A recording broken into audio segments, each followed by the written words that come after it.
नेता प्रतिपक्ष जयराम ठाकुर ने प्रदेश सरकार द्वारा लॉटरी को दोबारा शुरू करने के फैसले को प्रदेश हित के खिलाफ बताया है। उन्होंने कहा कि पूर्व मुख्यमंत्री प्रेम कुमार धूमल ने लोगों के घर उजड़ने और आत्महत्याओं की घटनाओं के बाद ये योजना बंद कर दी थी। लॉटरी के कारण कई परिवार तबाह हो गए थे और घर नीलाम हो गए थे।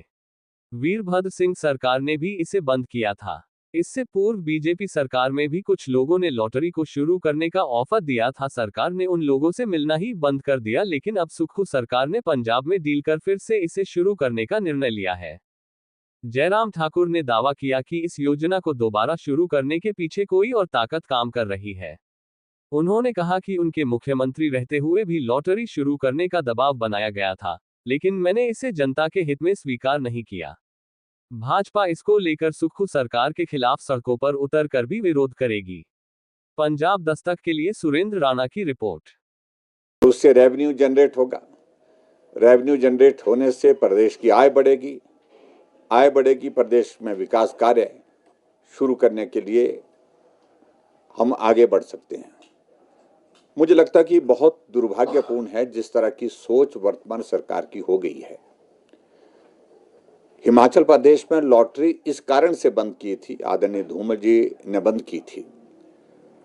बंद करने का सबसे बड़ा कारण यह था कि बहुत सारे परिवार उजड़ गए थे, घर नीलाम हो गए थे, लोगों ने आत्महत्या कर दी थी और बहुत सारी ऐसी घटनाएं जो एक बार आदत का हिस्सा बन जाती हैं, जिसके कारण सामाजिक रूप से बहुत बड़े उसके जो है प्रभाव देखने को मिले थे।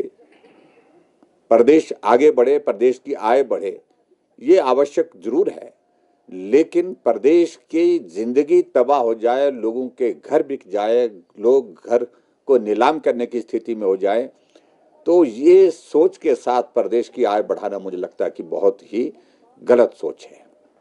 और वर्तमान सरकार ने जिस प्रकार का ये फैसला लिया, मैं इसकी कड़ी निंदा करता हूं।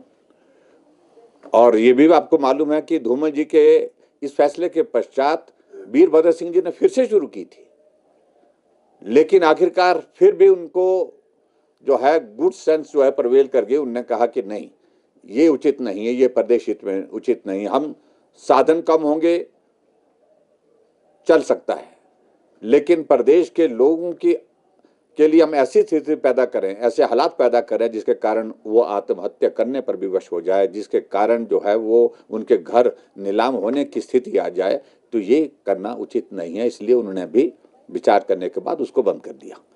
लेकिन फिर भी उसके बावजूद हिमाचल प्रदेश में ये फैसला लिया गया है, और ये फैसले इस प्रकार के फैसले हैं, लगातार हम देख रहे हैं कि प्रदेश की आय तो बढ़ी नहीं, लेकिन प्रदेश का नुकसान हुआ।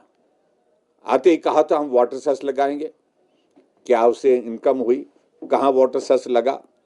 क्या उसका आज का जो है उसका भविष्य है, उसका भविष्य हुआ? उस योजना का क्या हश्र हुआ है? ये प्रदेश जानना चाहता है।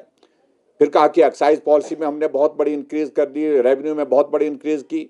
आज हिमाचल प्रदेश में हालात देख रहे हैं कि अभी तक के मुझे लगता है कि रेवेन्यू में सबसे ज्यादा डिक्रीज अगर होने जा रही है एक्साइज में, तो वर्तमान सरकार के कार्यकाल में हो रही है। और ठेके खोल दिए गए, स्कूल बंद कर दिए गए, लेकिन उसके बावजूद भी प्रदेश की आय नहीं बढ़ पा रही है। टैक्सेस लगा दिए, लगातार टैक्सेस लगा दिए, लेकिन उसके बाहर कोई जगह छोड़ी नहीं है। और जो वादे किए थे, जो कमिटमेंट इन्होंने की थी, खासतौर से जो चुनाव से पहले जो गारंटियां दी थी, उस पर तो अब ध्यान उनका रहा ही नहीं। वो सारी बातें तो छोड़ दी। लेकिन कुल मिलाकर के आज भी प्रदेश जो है बहुत बड़े आर्थिक संकट के दौर में से गुजर रहा है। अल्टीमेटली हिमाचल प्रदेश में हाई कोर्ट को टिप्पणी करनी पड़ी। टिप्पणी की उन्हें हालात को लेकर के कि क्यों ना फाइनेंशियल इमरजेंसी को हम यहाँ पर जो है लागू करने की दिशा में आगे बढ़े। तो ये मुझे लगता है कि सारी चीजों को लेकर के मुख्यमंत्री को जवाब देना चाहिए, सरकार को जवाब देना चाहिए कि आखिरकार प्रदेश की आर्थिक स्थिति जिस तरह से बनी हुई है हिमाचल प्रदेश में, उसमें इस तरह के फैसले से कोई लाभ नहीं हुआ। और खास तौर से अगर लॉटरी के बारे में आप पूछ रहे हैं, तो मैं आपको एक बात जरूर कहना चाहता हूं कि गड़बड़ हुई है बहुत इस सारे मामले में।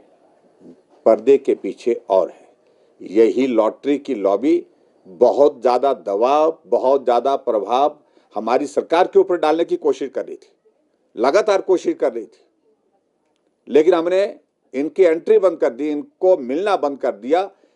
हमने कहा कि हम हिमाचल प्रदेश को अपनी आंखों के सामने बर्बाद होते नहीं देखना चाहते हैं। हम हिमाचल प्रदेश के किसी के घर को नीलाम होते देखना नहीं चाहते हैं।